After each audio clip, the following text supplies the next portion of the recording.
परम पूज्य श्री आशुतोष महाराज जी की जय, सच्चे दरबार की जय। आज का यह दिन बहुत पावन है। आज होली है, रंगों का त्योहार, प्रेम का त्योहार, उमंग का त्योहार। और आज हम यहां एकत्रित हुए हैं एक विशेष उद्देश्य से, यह जानने के लिए कि इस होली के पीछे जो कहानी है, जो सत्य है, जो आध्यात्मिक संदेश है, वो हमारे जीवन को किस तरह बदल सकता है। हम सब साल दर साल होली मनाते हैं, रंग लगाते हैं, मिठाइयां खाते हैं, गले मिलते हैं। पर क्या हम कभी रुककर सोचते हैं कि ये होली आई कहां से, इसके पीछे कौन सी कहानी है और उस कहानी में हमारे लिए क्या संदेश छुपा है। आज हम यही करेंगे, गहराई से, धीरे धीरे, एक एक बात को समझते हुए। पर सबसे पहले एक पल के लिए अपनी आंखें बंद कीजिए, अपने मन को शांत कीजिए। जो भी विचार चल रहे हैं मन में, घर की चिंता, काम की चिंता, दुनिया की चिंता, उन सब को एक तरफ रख दीजिए। बस इस एक पल में यहां रहिए और मन ही मन अपने गुरु का, अपने इष्ट का स्मरण कीजिए। क्योंकि जब तक मन शांत नहीं होता तब तक कोई भी कथा हमारे भीतर नहीं उतरती, वो बस कानों से होकर निकल जाती है। पर जब मन शांत होता है तो एक एक शब्द भीतर जाकर बीज की तरह अंकुरित होता है। तो आइए आज की इस पावन कथा का आरंभ करते हैं। यह कथा है एक ऐसे युग की जब इस पृथ्वी पर देवता और दानव दोनों विद्यमान थे। जब आरष्य मुनि जंगलों में तपस्या करते थे और उनकी तपस्या से आकाश हिलता था। जब मनुष्य की शक्ति उसकी सेना में नहीं, उसके संकल्प में होती थी। और उसी युग में एक स्थान पर राज्य करता था एक अत्यंत शक्तिशाली राजा, जिसका नाम था हिरण्यकश्यप। हिरण्यकश्यप, यह नाम ही बहुत कुछ कहता है। हिरण्य माने सोना और कश्यप माने वस्त्र, अर्थात जो सोने के वस्त्र पहनता है, जो ऐश्वर्य में, वैभव में, शान शौकत में डूबा हुआ है। वो राजा था, पर उसकी महत्वाकांक्षा राजा से भी ऊपर थी। वो चाहता था संपूर्ण सृष्टि पर अधिकार। वो चाहता था कोई उसके ऊपर न हो। वो चाहता था सब उसे ही भगवान माने। पर यह इच्छा अचानक नहीं जागी थी उसमें। इसके पीछे एक कहानी थी, एक दर्द था, एक प्रतिशोध था। हिरण्यकश्यप का एक भाई था, हिरण्याक्ष।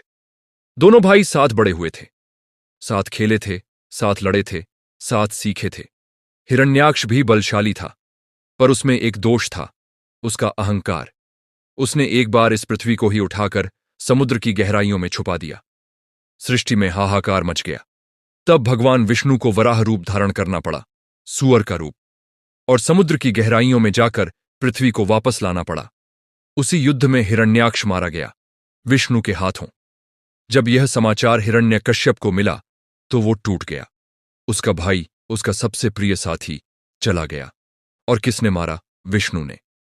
उस दिन से हिरण्यकश्यप के मन में विष्णु के प्रति घोर घृणा भर गई। उसने प्रण किया, मैं विष्णु से बदला लूंगा।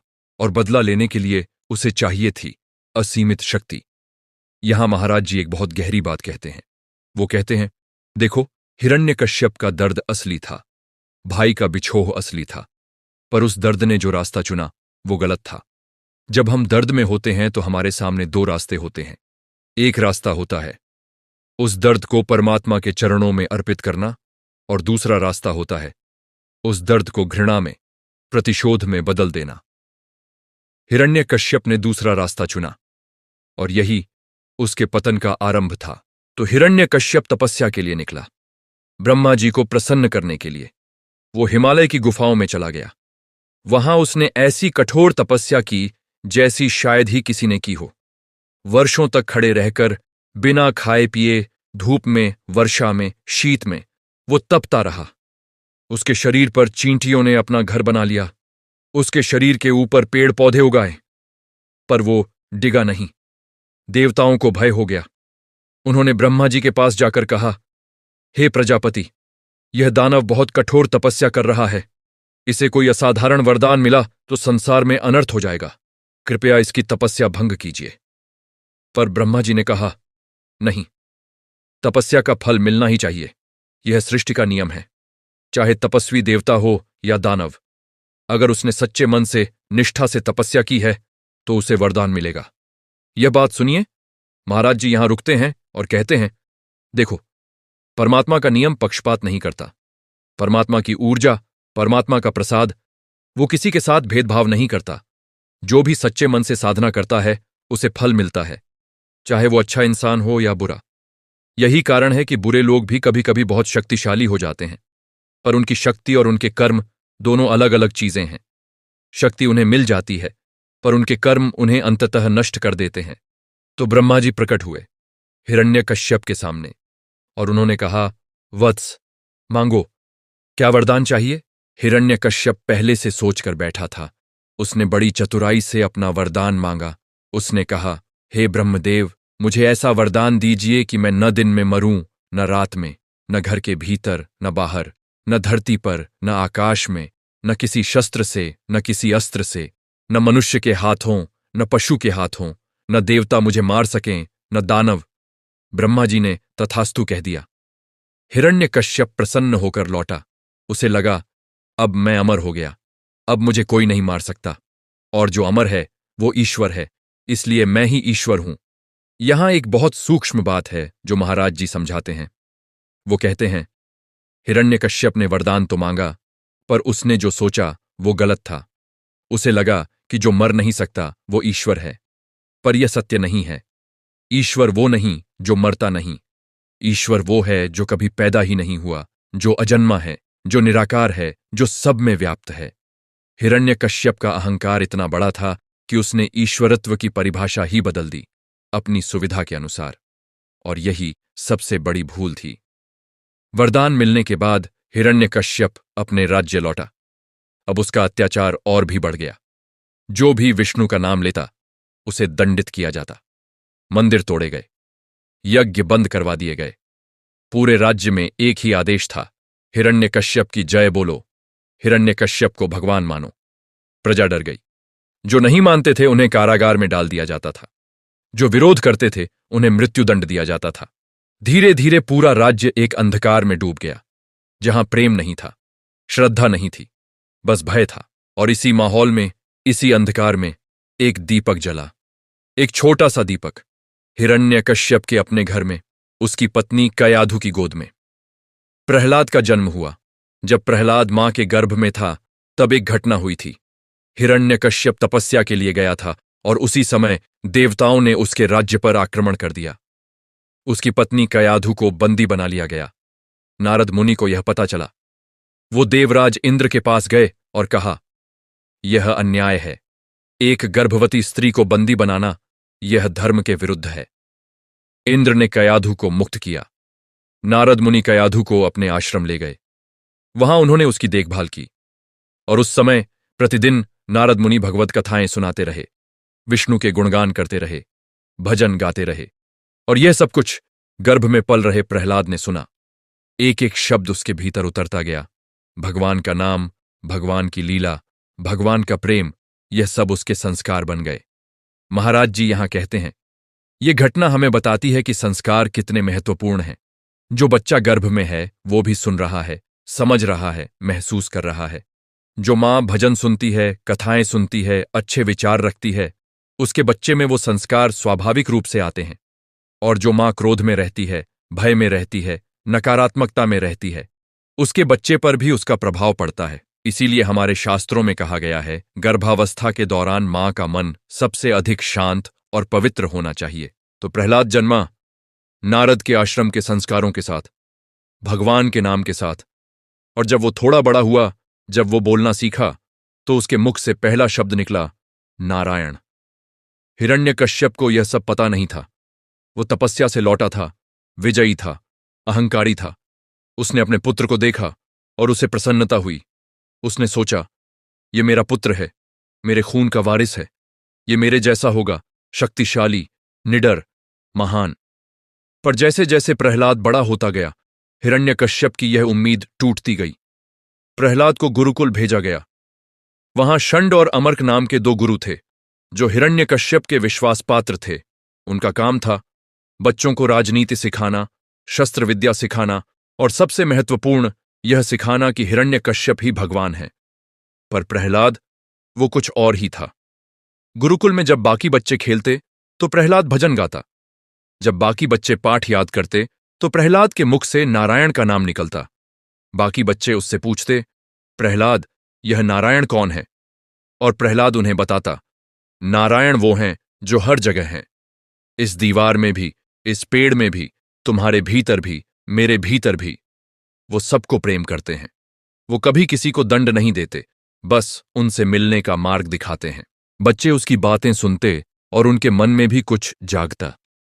प्रहलाद का प्रभाव इतना स्वाभाविक था, इतना निर्मल था कि धीरे धीरे गुरुकुल के सारे बच्चे उसके साथ भजन गाने लगे। यह बात गुरुओं को पता चली। उन्होंने तुरंत हिरण्यकश्यप को सूचित किया। हिरण्यकश्यप ने प्रहलाद को बुलाया।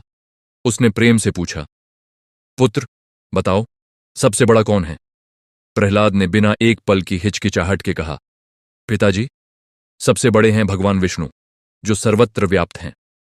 हिरण्यकश्यप के माथे पर बल पड़ गए। उसने सोचा, यह बच्चा है, अब भी नहीं समझता, बड़ा होगा तो समझेगा।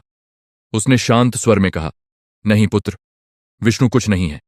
विष्णु ने तुम्हारे चाचा हिरण्याक्ष को मारा। वो हमारा शत्रु है। तुम उसका नाम मत लो। जाओ, फिर से पढ़ो।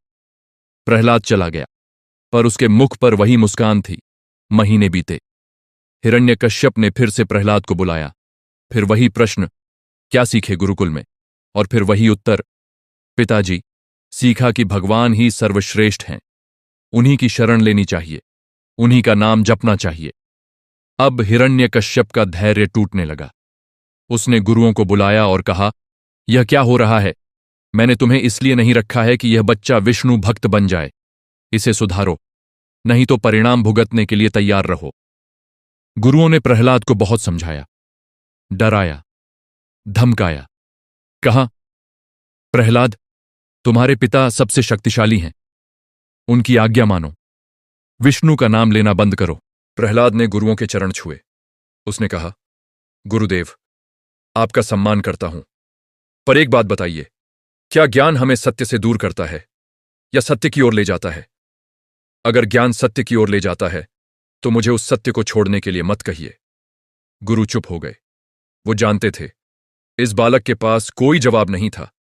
महाराज जी यहां एक बहुत महत्वपूर्ण बात कहते हैं। वो कहते हैं, प्रहलाद की भक्ति कोरी भावुकता नहीं थी। वो एक बुद्धिमान बालक था। उसके पास तर्क था, विवेक था। वो अंधभक्त नहीं था। वो समझता था कि वो क्यों भक्ति कर रहा है। और जब कोई समझकर, जानकर, विवेक के साथ परमात्मा की भक्ति करता है तो वो भक्ति अटूट होती है। उसे कोई भी तर्क नहीं तोड़ सकता, कोई भी भय नहीं डिगा सकता। अब हिरण्यकश्यप का क्रोध चरम पर पहुंच गया। उसने प्रण किया, इस बच्चे को अब मैं स्वयं ठीक करूंगा, और अगर यह नहीं माना तो यह जीवित नहीं रहेगा। पहला प्रयास, हाथी। विशाल मदमस्त हाथियों का झुंड प्रहलाद की ओर छोड़ा गया।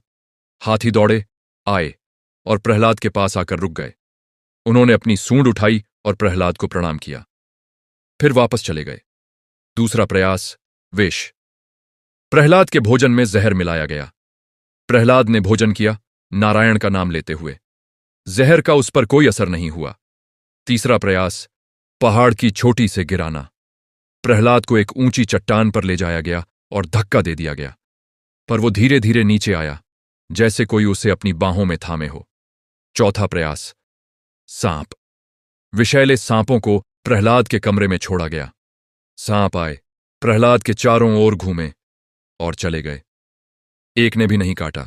हर बार हिरण्यकश्यप निराश होता, हर बार उसका क्रोध और बढ़ता, और हर बार प्रहलाद वही कहता, पिताजी, यह सब मेरी शक्ति नहीं है, यह भगवान की कृपा है। आप भी उनकी शरण लीजिए, आपका जीवन बदल जाएगा। महाराज जी यहां मुस्कुराते हैं और कहते हैं, देखो प्रहलाद को, उसे इतनी बार मारने की कोशिश की गई, इतना कष्ट दिया गया, पर उसने कभी भी पिता के प्रति नफरत नहीं रखी। कभी नहीं कहा, मेरे पिता बुरे हैं, मेरे पिता पापी हैं, बल्कि वो यही चाहता था कि उसके पिता भी एक दिन परमात्मा तक पहुंचे। यह है सच्ची भक्ति का लक्षण, जो स्वयं भी परमात्मा से जुड़े और दूसरों को भी जोड़ना चाहे, जो स्वयं भी प्रेम में जिए और दूसरों के लिए भी प्रेम ही मांगे। इतने सारे प्रयास विफल होने के बाद हिरण्यकश्यप ने अपनी बहन होलिका को बुलाया। होलिका कैसी थी?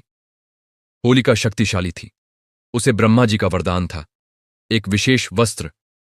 जब तक वो वस्त्र उसने पहना हुआ था, आग उसे नहीं जला सकती थी। वो इस शक्ति से भली भांति परिचित थी। हिरण्यकश्यप ने उसे बताया, बहन, मेरा पुत्र बागी हो गया है। वो विष्णु का नाम लेता है। मैंने बहुत प्रयास किए, पर यह बच्चा मरता ही नहीं।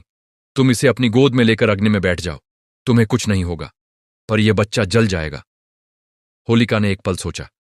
उसके मन में एक प्रश्न आया, क्या यह उचित है? एक निर्दोष बालक को, जो सिर्फ भजन गाता है, परमात्मा का नाम लेता है, उसे इस तरह मारना? पर उसने वो प्रश्न अपने मन से दबा दिया। उसने सोचा, भाई की बात मानना मेरा धर्म है, और फिर मुझे तो वरदान है, मैं क्या डरूं? यहां महाराज जी बहुत गहरी बात कहते हैं। वो कहते हैं, होलिका की सबसे बड़ी भूल यह थी कि उसने अपने अंतरात्मा की आवाज को दबा दिया। भीतर से आवाज आई, यह गलत है, पर उसने उस आवाज को नहीं सुना। उसने बाहरी कारणों से, भाई के दबाव से, अपनी शक्ति के अहंकार से वो काम किया जो उसे नहीं करना चाहिए था। और जब हम अंतरात्मा की आवाज को दबाते हैं तो परिणाम भुगतना पड़ता है। यह कोई सज्जा नहीं है, यह सृष्टि का स्वाभाविक नियम है। वो दिन आया, होली की रात। विशाल चिता सजाई गई। पूरे नगर को आदेश दिया गया, आओ और देखो कि जो विष्णु का नाम लेता है उसका क्या होता है। प्रजा इकट्ठी हुई, कुछ डर से, कुछ जबरदस्ती। कुछ लोगों के हृदय में दर्द था, वो जानते थे यह अन्याय है, पर वो कुछ कर नहीं सकते थे। होलिका आई, अपने विशेष वस्त्र में, गर्व से, अहंकार से। प्रहलाद भी लाया गया। वो शांत था, उसके चेहरे पर कोई भय नहीं था। लोग देखकर आश्चर्यचकित थे, यह बालक मृत्यु के सामने भी नहीं कांपता। होलिका प्रहलाद को गोद में लेकर चिता पर बैठ गई। आग लगाई गई, और फिर जो हुआ वो अद्भुत था। आग भड़की, लपटें उठीं, गर्मी इतनी थी कि पास खड़े लोग पीछे हट गए, और उस आग में होलिका का विशेष वस्त्र वो उड़ गया, हवा में उड़ा और प्रहलाद के ऊपर आ गया। प्रहलाद ढका हुआ था उस वस्त्र से, और होलिका वो वस्त्र के बिना जलने लगी। जो वरदान था उसकी रक्षा के लिए, वो प्रहलाद की रक्षा में चला गया। होलिका जली, और प्रहलाद वो उस अग्नि से बाहर निकला, सुरक्षित, अडिग, और उसके मुख पर वही मुस्कान थी, वही नाम था, नारायण। पूरी प्रजा स्तब्ध थी। कुछ रोने लगे, कुछ के मुख से अनायास निकल गया, जय नारायण। महाराज जी यहां रुकते हैं। वो कहते हैं, अब इस घटना को गहराई से समझते हैं। होलिका का वरदान था, सच्चा वरदान था, पर वो वरदान उसे किस लिए मिला था? किसी पुण्य के फलस्वरूप, किसी साधना के फलस्वरूप मिला था। शक्ति हमेशा किसी कारण से आती है, और वो शक्ति उसी काम के लिए होती है जिस भावना से उसे अर्जित किया गया था। जब होलिका ने उस शक्ति का उपयोग एक निर्दोष बालक को मारने के लिए किया, तो उस शक्ति ने उसका साथ छोड़ दिया, क्योंकि शक्ति अच्छाई की संगत चाहती है। शक्ति उसी की रक्षा करती है जो धर्म के मार्ग पर हो। और प्रहलाद, उसके पास कोई विशेष वरदान नहीं था, कोई वस्त्र नहीं था, कोई कवच नहीं था, पर उसके पास था भगवान का नाम। और भगवान का नाम ऐसा कवच है जो किसी भी वरदान से, किसी भी शस्त्र से, किसी भी शक्ति से बड़ा है। पर यहां एक और बात है। महाराज जी कहते हैं, यह मत सोचो कि प्रहलाद ने नाम इसलिए लिया था कि उसे बचाया जाएगा। नहीं, प्रहलाद को नतीजे की परवाह नहीं थी। वो बस प्रेम में था, परमात्मा से प्रेम में। जैसे एक बच्चा अपनी मां से प्रेम करता है, बिना किसी स्वार्थ के, बिना किसी कारण के, बस प्रेम। वो नहीं सोचता कि मां से प्रेम करूंगा तो मां मुझे बचाएगी। वो बस प्रेम करता है, और मां स्वाभाविक रूप से उसकी रक्षा करती है। यही था प्रहलाद का रहस्य। निष्काम भक्ति, बिना मांगे, बिना चाहे, बस प्रेम। होलिका के जलने के बाद की कहानी भी बहुत महत्वपूर्ण है। हिरण्यकश्यप का क्रोध अब सीमा से बाहर हो गया। वो प्रहलाद के पास गया। उसने पूछा, कहाँ है तेरा भगवान? कहाँ है वो विष्णु जिसे तू पूछता है? दिखा मुझे। प्रहलाद ने शांत स्वर में कहा, पिताजी, वो हर जगह हैं। हिरण्यकश्यप ने एक खंभे की ओर इशारा किया और कहा, क्या इस खंभे में भी है तेरा भगवान? प्रहलाद ने कहा, हां पिताजी, इस खंभे में भी। हिरण्यकश्यप ने अपनी गदा उठाई और खंभे पर प्रहार किया, और खंभा टूट गया। और उस टूटे खंभे से प्रकट हुए नृसिंह, आधे मनुष्य, आधे सिंह। भगवान विष्णु का वो रूप जो न मनुष्य था, न पशु, न दिन था, न रात। वो संधिकाल था, गोधूली का समय। न घर के भीतर, न बाहर। वो दरवाजे की देहरी पर थे, न धरती पर, न आकाश में। नृसिंह ने हिरण्यकश्यप को अपनी जांघों पर लिया, न शस्त्र से, न अस्त्र से, अपने नाखूनों से, और हिरण्यकश्यप के सारे वरदान एक एक करके व्यर्थ हो गए। महाराज जी यहां बहुत गहरी बात कहते हैं। वो कहते हैं, देखो, ब्रह्मा जी के वरदान झूठे नहीं थे, वो सच्चे थे। हिरण्यकश्यप न दिन में मरा, न रात में, न घर में, न बाहर, न धरती पर, न आकाश में, न मनुष्य के हाथों, न पशु के हाथों। यह सब सच हुआ, पर फिर भी वो मरा, क्योंकि वरदान की एक सीमा होती है। वरदान उसी सीमा तक रक्षा करता है जितनी सीमा में वो मांगा गया था, और परमात्मा असीमित है। परमात्मा हर सीमा से परे है। कोई भी वरदान, कोई भी शक्ति, कोई भी कवच परमात्मा की इच्छा के सामने नहीं टिक सकता। यह कहानी हमें यह नहीं सिखाती कि बुरे लोग हमेशा तुरंत दंडित होते हैं। कभी कभी बुरे लोगों को फलते फूलते देखते हैं और हम निराश हो जाते हैं, पर यह कहानी कहती है, सत्य का मार्ग धीमा लग सकता है, पर वो अटल है। प्रहलाद को कितनी बार मारने की कोशिश की गई, पर हर बार वो बचा, क्योंकि उसके साथ सत्य था, प्रेम था, परमात्मा था, और अंत में सत्य की ही जीत हुई। अब हम आते हैं इस पूरी कहानी के आध्यात्मिक सार पर। महाराज जी कहते हैं, यह कहानी सिर्फ एक पुरानी घटना नहीं है, यह कहानी हमारे भीतर घट रही है, आज भी, इसी समय। हिरण्यकश्यप कौन है? हिरण्यकश्यप है हमारा अहंकार, वो हिस्सा जो कहता है, मैं ही सब कुछ हूं, मेरी मर्जी ही सर्वोपरि है, मुझसे बड़ा कोई नहीं। जब हम किसी की बात नहीं सुनते, जब हम सिर्फ अपने आप में डूबे रहते हैं, जब हमें लगता है कि जो हम सोचते हैं वही सच है, तो वो हिरण्यकश्यप हमारे भीतर जागता है। होलिका कौन है? होलिका है वो भ्रम जो हमें यह विश्वास दिलाता है कि हम सुरक्षित हैं, धन के कारण, पद के कारण, रिश्तों के कारण। होलिका के पास वरदान था, उसे लगता था वो अजेय है। हम भी कभी कभी सोचते हैं, मेरे पास पैसा है, मेरे पास प्रभाव है, मेरे पास लोग हैं, मुझे क्या होगा? पर यह वरदान झूठा है, यह सुरक्षा झूठी है। जब बड़ी परीक्षा आती है तो यह सब साथ नहीं देता। और प्रहलाद कौन है?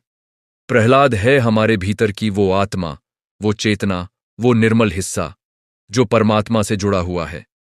वो हिस्सा जो जानता है कि इस शरीर से परे भी कुछ है, इस दुनिया से परे भी कुछ है, जो हर परिस्थिति में शांत रहता है, जो हर दबाव में भी अपना सत्य नहीं छोड़ता। और भगवान नृसिंह, वो है परमात्मा की वो कृपा जो तब प्रकट होती है जब हम पूरी तरह समर्पित हो जाते हैं, जब हम छोड़ देते हैं अपने अहंकार को, अपनी चालाकियों को, अपने प्रयासों को, और बस कहते हैं, हे परमात्मा तुम जानो। तब परमात्मा खुद खंभा तोड़कर प्रकट होता है। तो इस होली पर, इस पावन अवसर पर हम क्या करें? महाराज जी बताते हैं, होलिका दहन का अर्थ है अपने भीतर की होलिका को जलाना। उस होलिका को जो कहती है, मैं तो सुरक्षित हूं, मुझे कुछ नहीं होगा। उस अहंकार को जलाना जो कहता है, मैं सब जानता हूं। उस क्रोध को जलाना जो सालों से जमा है मन में। उस ईर्ष्या को जलाना जो दूसरों की खुशी देखकर जलती है। उस भय को जलाना जो हमें परमात्मा की ओर कदम उठाने से रोकता है। और होली के रंग, वो हैं भक्ति के रंग। लाल रंग है प्रेम का, श्रद्धा का। पीला रंग है ज्ञान का, वैराग्य का। नीला रंग है शांति का, गहराई का। हरा रंग है नई शुरुआत का, नए जीवन का। जब हम एक दूसरे को रंग लगाते हैं तो उसका अर्थ है कि हम एक दूसरे को अपने प्रेम से, अपनी शुभकामनाओं से रंग रहे हैं। पर इस सबसे भी आगे महाराज जी एक और बात कहते हैं जो सबसे महत्वपूर्ण है। वो कहते हैं, प्रहलाद की कहानी हमें यह भी सिखाती है कि भक्ति का मार्ग आसान नहीं है। प्रहलाद को कितने कष्ट उठाने पड़े, कितनी बार मारने की कोशिश हुई। अपने ही पिता ने उसे कष्ट दिया, अपने ही गुरुओं ने उसे समझाया कि गलत मार्ग पर है। पूरे राज्य में वो अकेला था जो सत्य बोल रहा था, और यही होता है जब कोई सत्य के मार्ग पर चलता है। दुनिया कहती है, तुम पागल हो। दुनिया कहती है, यह व्यावहारिक नहीं है। परिवार कहता है, थोड़ा समझौता करो। दोस्त कहते हैं, इतने आदर्शवादी मत बनो। पर प्रहलाद नहीं माना, और अंत में इतिहास ने उसे याद रखा। उसके पिता को नहीं, उसे। हिरण्यकश्यप को हम एक खलनायक की तरह जानते हैं, पर प्रहलाद को हम आदर से, प्रेम से, श्रद्धा से याद करते हैं। महाराज जी कहते हैं, इसीलिए सत्य का मार्ग चुनो। कठिन लग सकता है आज, पर यही वो मार्ग है जो अंत में सुख देता है, न सिर्फ इस जन्म में बल्कि आने वाले सभी जन्मों में। तो आज हम यहां से क्या लेकर जाएं? एक, अपने भीतर के हिरण्यकश्यप को पहचानें। वो अहंकार, वो जिद, वो यह भाव कि मैं ही सही हूं, उसे देखें, उसे स्वीकार करें और उसे परमात्मा के चरणों में अर्पित करें। 2. अपने भीतर की होलिका को जलाएं। वो झूठी सुरक्षाएं जो हमने बना रखी है, उन्हें जाने दें। सच्ची सुरक्षा सिर्फ परमात्मा में है। 3. अपने भीतर के प्रहलाद को जगाएं। वो निर्मल, निडर, प्रेमपूर्ण हिस्सा जो सदा परमात्मा की ओर देखता है, उसे जागने दें, उसे बोलने दें, उसे जीने दें। और 4. गुरु का आशीर्वाद लें। प्रहलाद को नारद मुनि मिले, गुरु मिले। गुरु के बिना यह मार्ग बहुत कठिन है।